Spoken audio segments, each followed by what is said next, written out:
함께 받으실 하나님의 말씀은 사도행전 11장 19절로 26절 말씀입니다.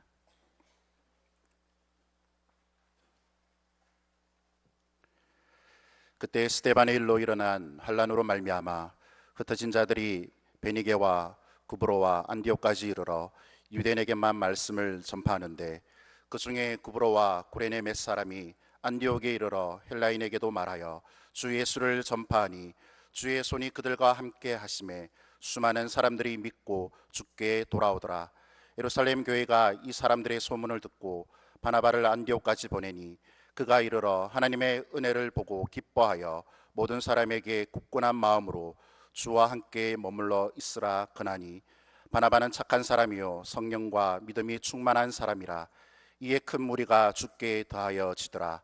바나바가 사울을 찾으러 다소에 가서 만나매 안디옥에 데리고 와서 둘이 교회에 1년간 모여 있어 큰 무리를 가르쳤고, 제자들이 안디옥에서 비로소 그리스도인이라 일컬음을 받게 되었더라. 아멘. 오늘 말씀은 하나님의 은혜를 깊이 체험한 한 인물에 관한 말씀입니다. 본문의 장소는 예루살렘에서 북쪽으로 한 450km 떨어져 있는 안디옥이라고 하는 도시입니다. 당시 안디옥은 로마 전체에서 한 세 번째 되는 큰 도시, 환락의 도시요 스포츠의 도시였습니다. 이곳에서 사도행전의 저자인 누가가 태어났고 또 데오빌로가 태어났습니다. 이곳에서 주님의 제자들이 처음으로 그리스도인이라, 크리스티아노스라고 불려졌습니다.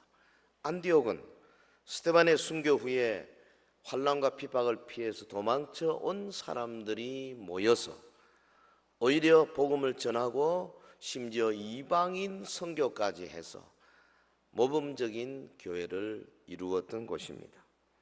그때까지 복음 전도는 주로 디아스포라, 유대인들에게 전해졌었어요. 그런데 안디옥에서는 유대인뿐 아니라 순수 헬라인에게까지 복음을 전해서 그 결과 많은 이방인들이 주님께로 돌아오게 되었습니다. 이것은 이방인 선교의 관점에서는 실로 중요한 일이 아닐 수 없습니다. 예루살렘 교회가 이 소식을 들었습니다.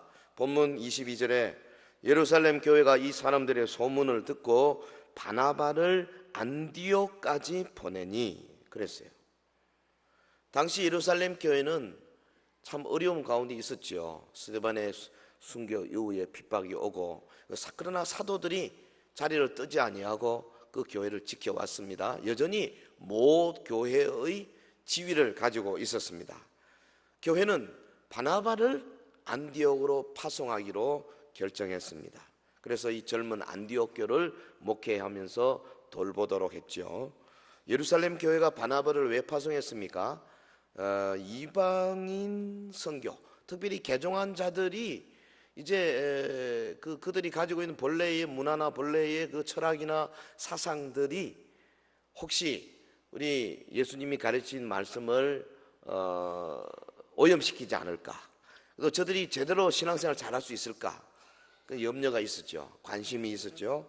그리고 어떤 의미에서는 핍박이 오는 그때에 그들을 격려하기 위해서 예루살렘 교회가 바나바를 그곳에 파송했습니다. 그리고 23절입니다. 23절 우리 같이 하겠습니다. 시작. 그가 이르러 하나님의 은혜를 보고 기뻐하여 모든 사람에게 굳건한 마음으로 주와 함께 머물러 있으라 권하니. 바나바 한 사람 안디옥에 가서 말씀으로 권했습니다. 권면했어요. 그랬더니 큰 역사가 일어났습니다. 본문 24절에 이에 큰 무리가 주께 더하여 지더라. 여러분, 바나바 한 사람으로 인해서 안디옥에 많은 사람들이 주님을 믿게 되었다는 말씀입니다. 저는 우리 모두가 다 이 바나바 같은 사람이 되기를 원합니다.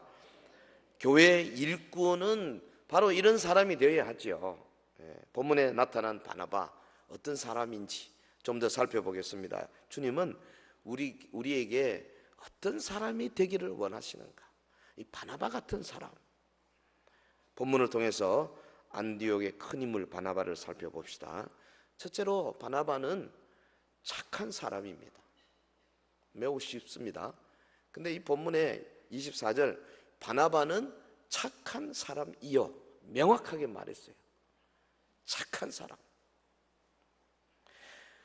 바나바가 얼굴도 잘 모르는 안디옥 교회에 가가지고 성도들에게 주와 함께 머물러 있으라 권면할 수 있었던 그것은 기본적으로 그가 착한 사람이었기 때문이죠. 성령과 믿음이 충만한 사람이기 때문입니다. 자, 바나바는 먼저 착한 사람이었다 그랬어요. 착하다. 헬라말로 아가토스라는 말. 이것은 성품 문제입니다. 성품이 주변의 사람들이 경탄하고 높이 평가할 정도로 훌륭하다 그런 뜻입니다. 착하다. 성품 참 좋다. 좋은 성격이다. 보드랍다. 이 단어는 예수님의 시신을 자기의 새 무덤에 장사했던 그 아리마대 사람 요셉에게 누가가 사용했던 단어입니다. 아리마대 요셉도 선하다, 착한 사람이었다 그랬어요. 사람이 착하다는 게 무슨 말입니까? 성품이 착하다. 그럼 자연히 말도 착하게 되죠. 착한 사람이 말 안 착하게 말하지 않습니다. 함부로 격하게 남을 해꾸지하거나 혹은 성깔 있게 막 나거나 그러지 않습니다. 말이 부드러워요. 말이 상대방의 마음을 후벼 파는 말 잘 안 하려고 하죠. 항상 상대방 어떤 말을 하면 무조건 그런 게 어디 있어요. 나는 그거 동의 못합니다. 이런 식으로 말 안 합니다. 착한 사람은 그것도 일리가 있겠습니다. 일리가 있습니다. 그런데 그 말을 들으니까 내 생각에는 이런 생각이 떠오릅니다. 요 정도 말해야 되는 거예요.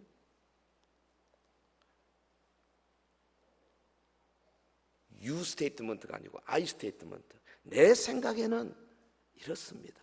상대방을 갖다가 흠집내거나 상대방을 무시하거나 그러면 착하지 못하죠. 말에 착해야 돼요. 그 말이 착한 사람은 행동도 착하게 되지 않습니까? 행동이 착하게 되면 사람들은 자연히 호감을 갖게 되죠. 그래서 그 사람의 말에 따르게 되는 겁니다. 바나바는 아가도스 착한 사람이었다 그랬어요. 우리 그리스도인들은 무조건 착해야 됩니다. 이유 없습니다. 무조건. 나는 원래 성격이 좀 너무 좀 착해야 됩니다. 안 됩니다. 그럼 성격 바꿔야 됩니다. 무조건 착해야 돼요. 다른 이유가 없어요. 내가 이랬는데 착하게 됐나? 그런 이유 없어요. 무조건 착해야 돼요. 따라합시다. 그리스도인은 착해야 한다. 근데 내가 착하다 아닙니다. 그게 아니고 주변의 사람들이 그 사람 착하다 인정해 줄 수 있는 사람이 되라 그 말이죠. 착해야 돼요. 예수님이 그렇게 말씀하셨어요.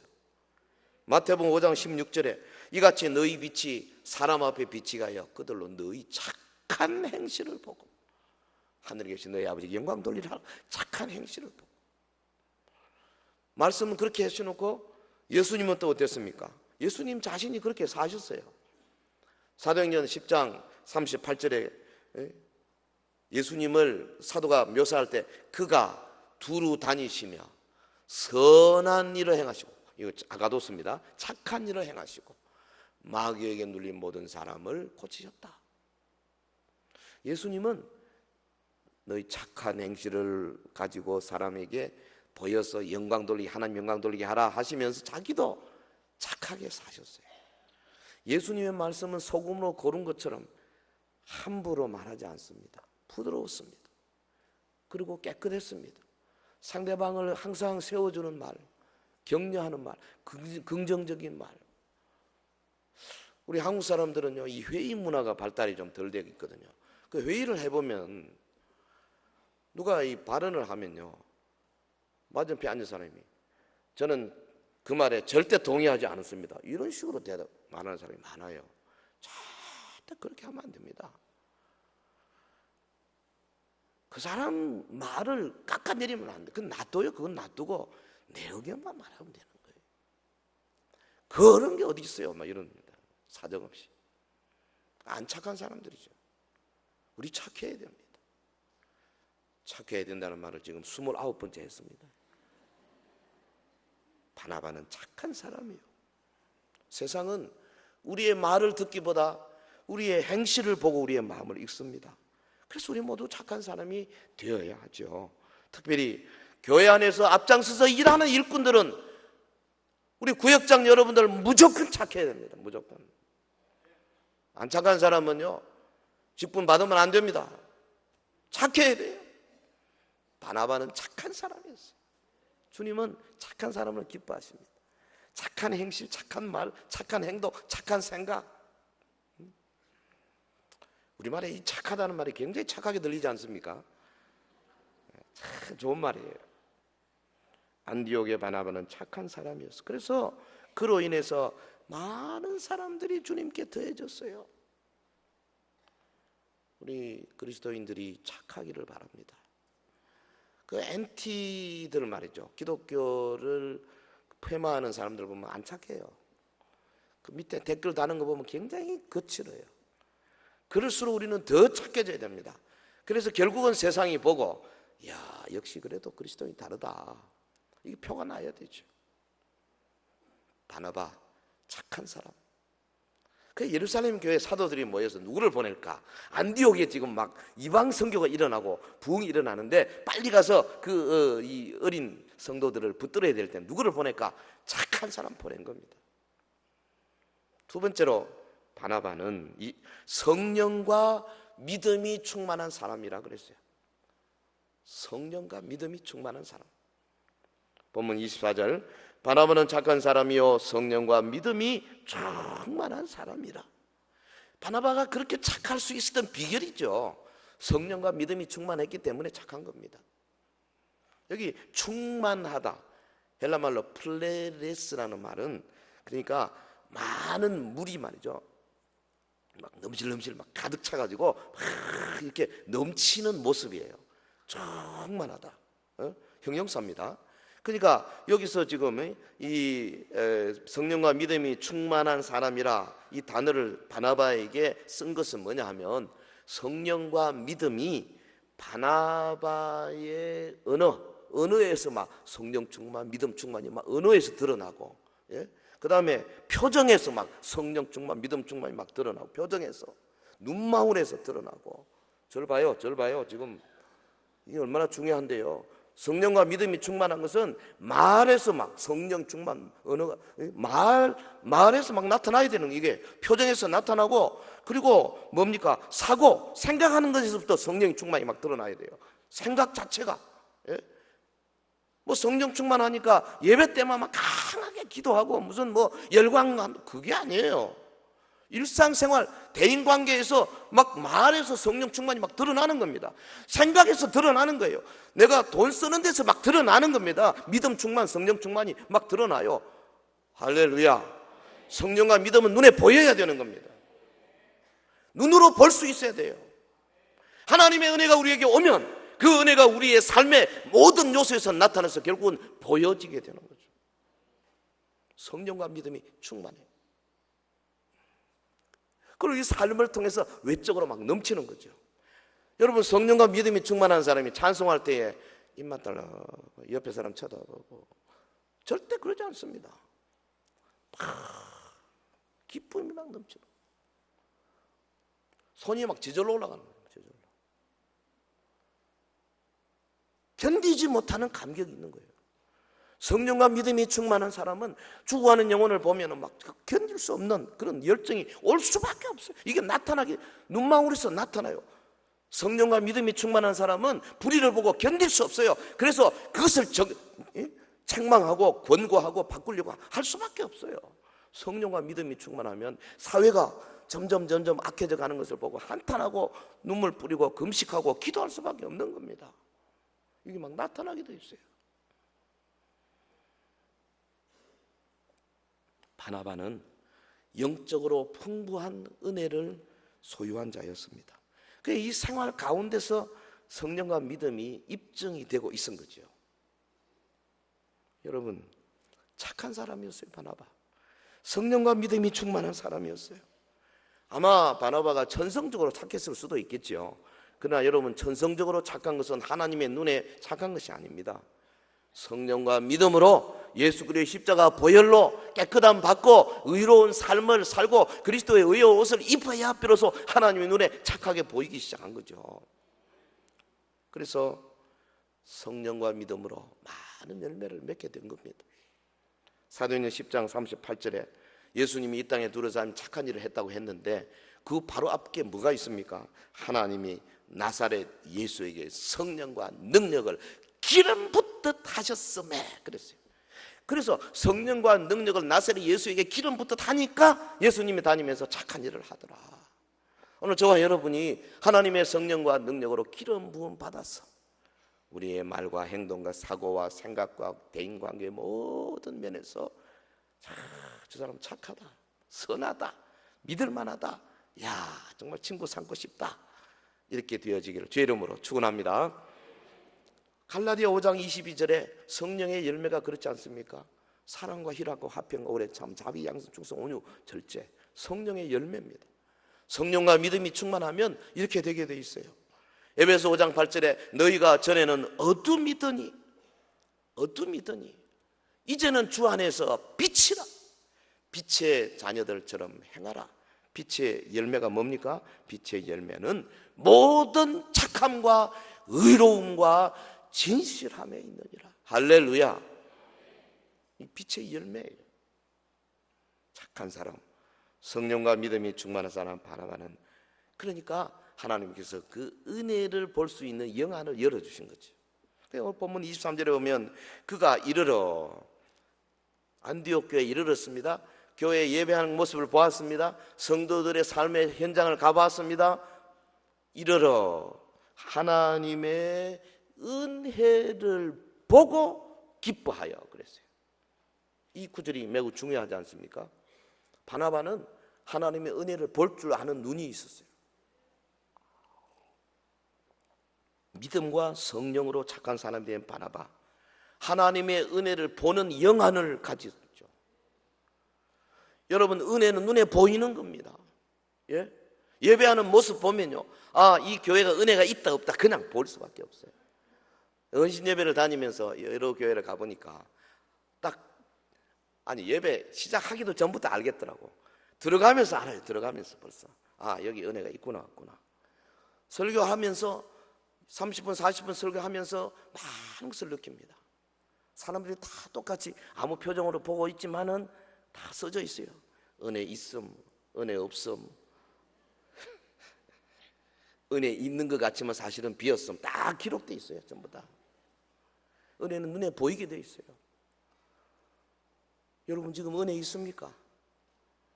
성령과 믿음이 충만하고, 그래서 하나님의 은혜를 나타내게 될 때에 그 은혜가 있는 처소에서 막 기뻐하는 그런 이 심장을 가져야 되는 거죠. 하나님의 은혜가 나타나는 곳은 너무너무 귀한 것입니다. 바나바는 안디옥에서 하나님 은혜를 보고 막 너무 기뻐한 거예요.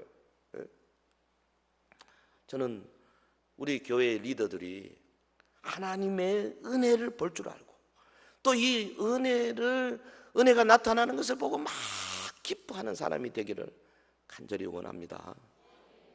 금요 기도회 같은 데 보면요, 말씀을 전하면서 이렇게 보면 은혜 받는 사람이 보이거든요. 그렇게 좋은 거예요. 막. 내가 아무리 힘들어도 금요 기도회만큼은 무슨 일이 있어도 내가 해야 되겠다, 이런 생각이 자꾸 들어요.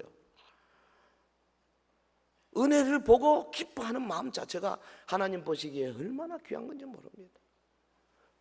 근데 어떤 사람들은 보면요, 은혜가 있는데도 불구하고 오히려 시기 질투하는 사람도 있어요. 대단하냐? 나도 왕년에 다 그런 적이 있다. 그렇지 않습니다. 여러분, 유년주일 학교 아이들, 초등학교 아이들 우리 대회에 같이 들은 앞에 앉아가지고 이렇게 쳐다볼 때 어떤 애가 은혜 받는 애가 있어요. 아주 꼬마가 어른이 은혜 받는 것보다 애가 은혜 받는 게 훨씬 더 기쁩니다. 야, 저놈 봐라, 저놈 봐라. 응?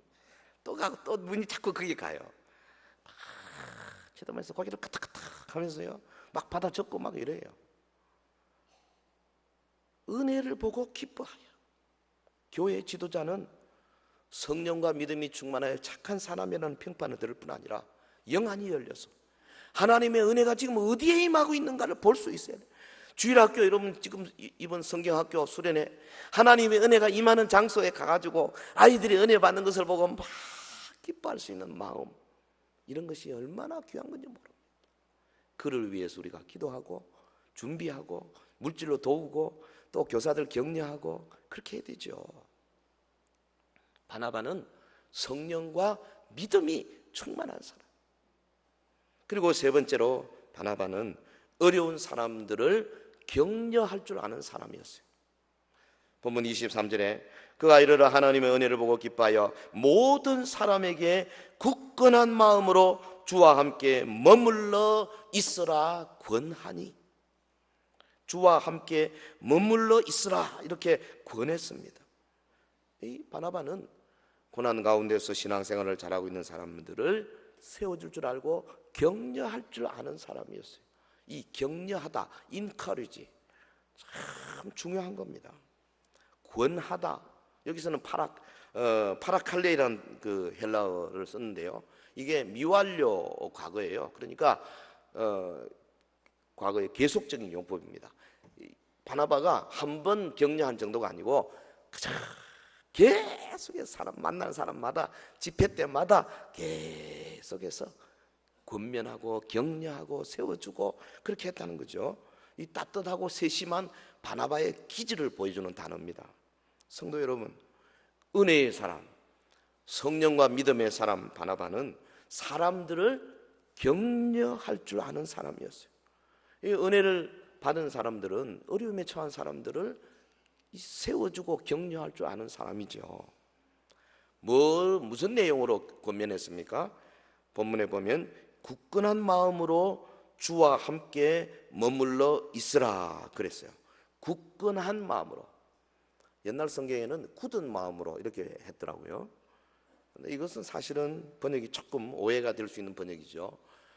킹제임스 버전에 보면 with purpose of heart, 다시 말하면 마음의 분명한 목적과 뜻을 가지고, 굳건한 마음으로 마음의 분명한 목적과 뜻을 가지고 주님과 함께 머물러 있으라. 주님께 확고부동하게 늘 헌신하고 있으라. 분명한 마음을 가지고 뜻을 가지고 주님께 꼭 붙어 있어야 된다. 왜 이렇게 권면했습니까? 그것은 지금 로마 황제 숭배 사상이 로마로부터 시작해서 막 밀려올 때입니다. 이제 곧 저들이, 이방인들이 예수 믿었는데 로마의 시저냐 혹은 예수 그리스도냐 둘 중에 하나 택해야 될 때가 온단 말이죠. 그래서 시저 대신에 예수님을 선택하는 사람들은 핍박을 받을 수밖에 없는 시대가 이제 곧 다가오고 있습니다. 환란입니다. 그래서 바나바는 그들에게 필요한 것이 무엇보다도 분명한 목적을 정해서 주님과의 관계를 지속적으로 유지하는 것이다. 그래야 환란을 이기고 박해를 이길 수 있다. 그렇게 여겼던 것입니다. 성도 여러분, 환란에 처한 사람을 진심으로 격려하는 사람, 이게 바나바의 모습이에요. 오늘 이 권고가 우리 그리스도인들의 신앙에도 큰 의미를 갖습니다. 신앙에 있어서 지속성을 갖는 거 얼마나 중요한지 몰라요. 제자로서의 기본 자세, 어제와 오늘과 내일이 똑같은 모습으로 절대 흐트러지지 아니하고 낮아지지 아니하고 약해지지 아니하고 끊임없이 계속해서 주님을 따르는, 확고부동하게 주님과 붙어있는 이런 모습. 그리고 우리 모두 바나바처럼 우리 자신이 그럴 뿐 아니라 어려운 사람을 격려할 줄 아는 그런 사람이 되기를 주의 이름으로 축원합니다. 우리 온 성도들이 주변을 살펴보시면서 물질적으로, 경제적으로, 자녀 문제 때문에, 부부 문제 때문에, 혹은 신앙의 문제 때문에, 가문의 문제 때문에 여러 가지로 고민하는 사람들을 어떻게든지 주님께 꼭 붙어 있도록 착한 마음으로 성령과 믿음이 충만하여서 하나님의 은혜가 임하도록 기도해주고 격려해주고 세워주는, 특별히 우리 구역장 여러분들이 이 은사를 가져야 돼요. 격려할 줄 알아야 돼요. 어려운 이웃들을 향해서 그 사람의 심장이 되고 그 사람의 자세가 되고 그 사람의 환경이 돼야 돼요. 그래서 내가 그 사람을 공감할 줄 알아야 돼요. 공감이라는 게 얼마나 중요한지 모릅니다. 그 사람의 입장이 되어서 내가 그 사람이 느끼는 것을 느끼려고 노력해야 됩니다. 그리고 그분이 말하는 것을 경청할 줄 알아야 됩니다. 그래야 비로소 격려할 수 있는 자세가 되는 거죠. 바나바는 그런 사람이었어요. 그리고 한 가지 더, 본문 25절 보면은 후배 사울을 찾아서 바나바는 동역자로 세울 줄 아는 그런 사람이었어요. 후배를 자신의 동역자로 세워서 훌륭한 주의 종으로 만들어내는 이런 사람. 본문 25절, 바나바가 사울을 찾으러 다소에 가서 만남에 안디옥에 데리고 와서 둘이 교회에 1년간 모여있어 큰 무리를 가르쳤고 제자들이 안디옥에서 비로소 그리스도인이라 일컬음을 받게 되었더라. 이 본절은 사울, 후일의 바울이죠. 사울이 이방인의 사도로서 사도행전의 핵심 인물로 등장하게 되는 계기가 된 직접적인 사건을 다루는 구절입니다. 안디옥 교회에서 바나바는 많은 수의 사람들이 주님을 믿게 된 놀라운 역사를 체험했지 않습니까? 그런데 혼자서 감당하기 어려웠어요. 그래서 예루살렘 교회에다 원조를 청하거나 혹은 사람을 보내달라거나 그러지 아니하고 오늘 본문에 보면 직접 본인이 사울을 찾아 다소로 갔다 그랬어요. 바나바는 사울이야말로 안디옥 교회에 가장 필요한 사람이다 그렇게 여겼던 것입니다. 그래서 사울을 찾아서 직접 멀리 떨어져 있는 이 안디옥에서 다소까지 꽤 먼 거리입니다. 그 길을 가가지고 한 7, 8년 동안 다소에서 집거하고 있던 바울을 이제 찾아내서 같이 데리고 와서 함께 사역하기 시작한 겁니다. 여러분, 우리는 과거에 바나바가 사울을 예루살렘에 있는 사도들에게 소개한 사람으로 알고 있습니다. 근데 그 이후에 헬라파 유대인들이 사울을 죽이려고 핍박하니까 형제들이 그를 가이사랴로 데려와서 멀리 떨어져 있는 사울의 고향인 다소로 보냈지 않습니까? 그 이후에 사울은 바나바가 자신을 찾아오는 그 해까지 한 7년 내지 한 8년간 다소에 있었습니다. 아마도 기록에는 없지만 그 주변에 길기야 지방이나 수리아 지방에서 복음을 전했을 것입니다. 바나바는 사울이 하나님께서 이방인의 사도로 세웠다는 사실을 알고 있었어요. 바나바는 지금 안디옥 지방에 이방인들이 회심해가지고 교회 안에 막 들어오고 그래서 이방 선교가 시작되는 이 시점에 지금이야말로 하나님이 이방인 사도로 세운 사울을 필요로 하신다 이렇게 믿었죠. 그래서 그가 통역자로 사울을 청빙하기 위해서 먼 길을 마다하지 않았습니다. 성도 여러분, 바나바는 자기 혼자서 일하는 사람이 아니라 함께 일할 줄 아는 사람이었어요. 우리 한 교회뿐 아니라 각 교회 안에 여러 사역 팀들이 있지 않습니까? 함께 일할 줄 아는 것이 매우 중요합니다. 동역하는 것. 바나바는 그 당시 안디옥에서 자기 혼자 스스로 목회하면서 얼마든지 지도자의 자리를 확립할 수 있는 그런 사람이었어요. 바나바에게 필적할 사람이 없었죠. 자기가 그냥 계속해서 목회하면 될 텐데 하나님과 이방인 선교와 그리고 안디옥의 행편과 여러 가지를 놓고 기도하면서 이제 그야말로 예수님께서 말씀하신 대로 온 이방에 복음을 전해야 하는데 이 안디옥 교회가 매우 중요한데 내가 가진 재능 가지고는 안 되겠다. 그래서 그런 겸손히 바울을 초청한 거 아니겠어요? 하나님의 뜻을 생각한 겁니다.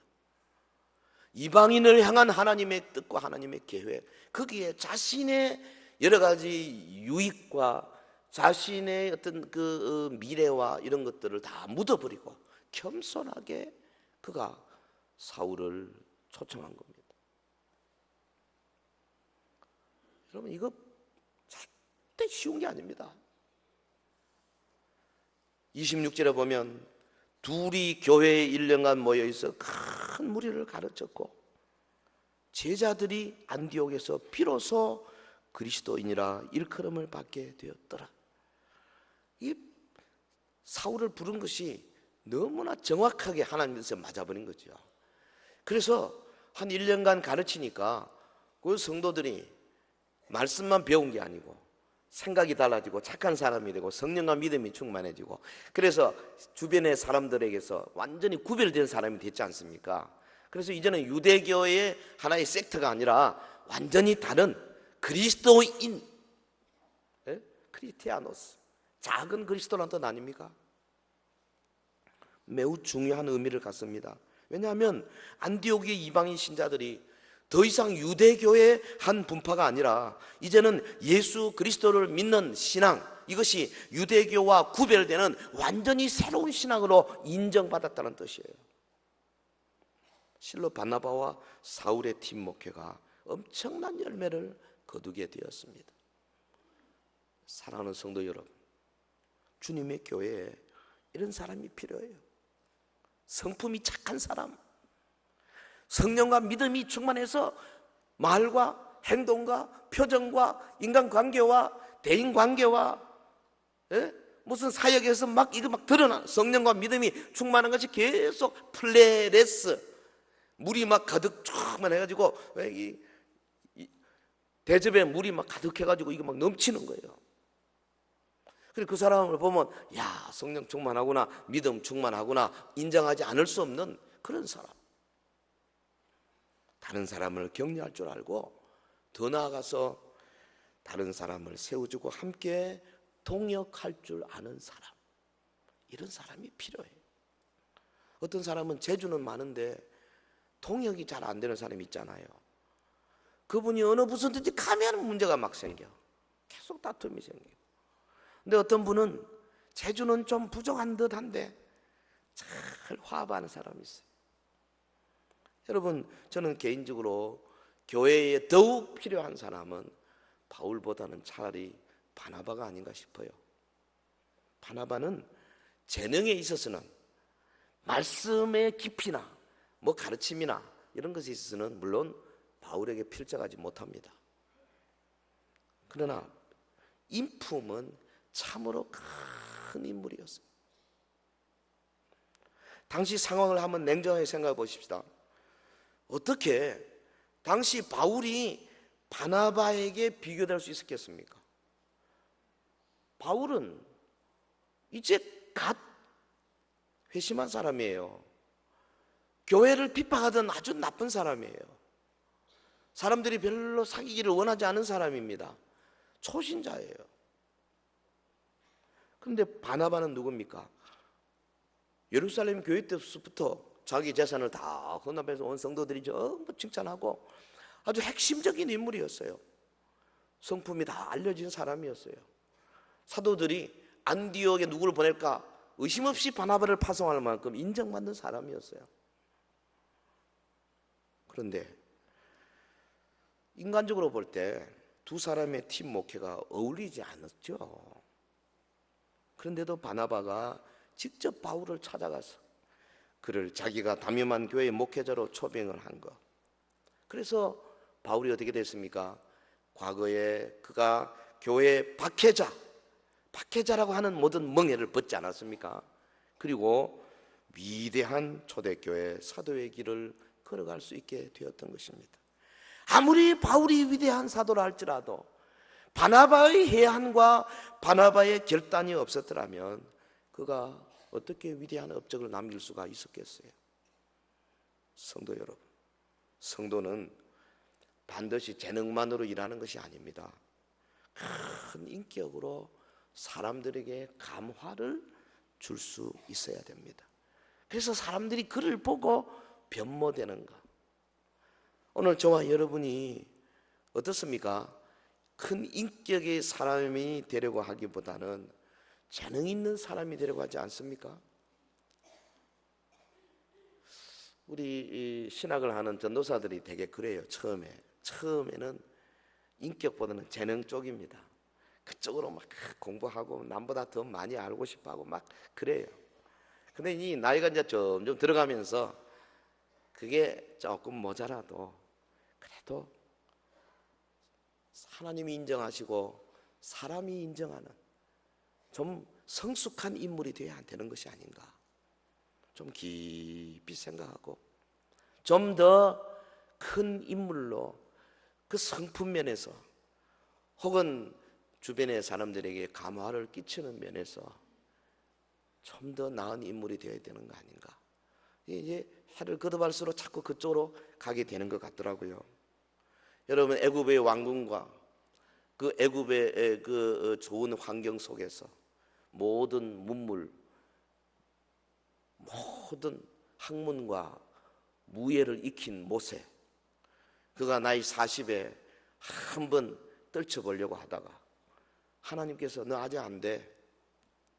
미디안 광야에 40년간 팍 썩혔잖아요. 영어로는 에이징이라고 그러죠. 아주 숙성을 시킨 겁니다. 40년간. 그 사람이요, 성질이 좋은 사람이 아니었어요. 나이 40에 자기가 뭐 한번 해보려고 나와서 보니까 애굽 사람하고 히브리 사람하고 싸우는 걸 보고 가가지고 애굽 사람을 그냥 주먹으로 쳐 죽였어. 살인자입니다. 성질이 보통이 아닙니다. 그런데 하나님께서 모세를 사용하시기 위해서 40년간 팍 썩혀버렸더니, 여러분 이 민수기 몇 장입니까? 거기 보면 이 사람 모세는 그 온유함이 온 지면에 승하더라. 예? 그 모든 세상 사람들 가운데 가장 온유하더라. 그 사람이 온유한 사람이 아니었다니까요. 살인자예요. 주먹으로 사람을 패 죽일 수 있는 그런 사람이었어요. 하나님은 이 착한 사람을 사용하십니다. 여러분, 하나님은 성령과 믿음이 충만하고 다른 사람을 세울 줄 알고 다른 사람과 동행할 줄 아는 사람을 사용하시기 원합니다. 하나님, 예수님의 제자인 사도 요한이나 야고보, 그 사람들이 성품이 좋은 사람들이 아니었잖아요. 요한과 야고보 별명이 보아너게 아닙니까? 우리의 아들, 성질이 뭐 같은 사람들이에요. 아예 한 번은 예수님과 함께 이렇게 내려오는데 그 사마리아 성 쪽에서 사람들이 이를 오지 마십시오. 우리 동네 오지 마십시오. 당신이 오는 곳곳마다 저 어디 보니까는 뭐 돼지가 2,000마리나 막 떼죽음 당하고, 아이고 당신 오면 문제가 생겨 오지 말라고. 그랬더니 그 말을 듣고 옆에 있던 야고보 요한 둘이서 성질이 나가지고 예수님이 그런 말 했지 않습니까? 주님, 저것들을 간둡니까? 하늘에서 불을 떨어뜨려가지고 저 마을을 싹 불살라 버립시다. 흉악한 사람이에요.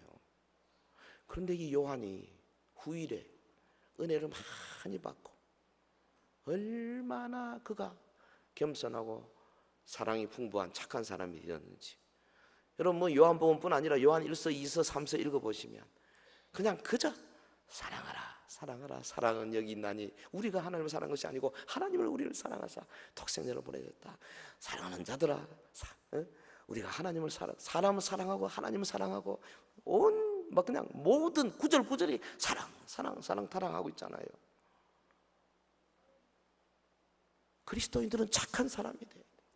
오늘 한국 교회가 세상으로부터 손가락질을 받는 이유 중에 하나가 뭐냐 하면 교회마다 분쟁이 많고 뭐 대단합니다. 싸울 때 가보면 뭐 노예에서 말이죠, 대표로 가보면 막 잘못하면 멱살 잡혀요. 우리 노예도 그런 일이 있었잖아요. 예전에 교회 분쟁이, 제가 재판국장 맡아가지고 갔는데 뭐 바깥에 문을 잠가 버리더라고. 나오도 못하게. 아니 우리가 무슨 죄가 있어요. 자기들 해결해러 갔는데 때를 지어 와가지고 제 막 사무실 앞에 와가지고 농성을 하고, 사람들이 말이죠 착하지를 못해. 바나바는 착한 사람이었어요. 하나님은 착한 사람을 사용하시는 겁니다. 베드로후서 1장 5절 이하에 베드로 사도가 우리에게 권면합니다. 그러므로 너희가 더욱 힘써라. 뭐를? 너희 믿음의 덕을 더해라. 덕에 지식을 더해라. 지식에 절제를 더해라. 절제에 인내를 더해라. 인내에 경건을 더해라. 경건에 형제 우애를 더하고 형제 우애에 사랑을 더해라. 할렐루야. 이 우리 그리스도인의 모습이에요. 나는 착하다 혼자 생각하지 마시고, 여러분 구역에서 다른 구역원들이 나를 착하다고 봐주는가 생각하시길 바랍니다. 성령과 믿음이 충만한 사람으로 봐주는지, 격려할 줄 아는 사람으로 봐주는지 생각하시기를 바랍니다. 오늘 한국 교회의 문제는 외적인 성장에 비해서 내적인 성장과 성숙이 미약하다는 데 있다는 것을 부인할 사람이 아무도 없습니다. 거기에 다른 처방이 없어요. 먼저 목회자들이 훌륭한 동역을 해야 될 것입니다.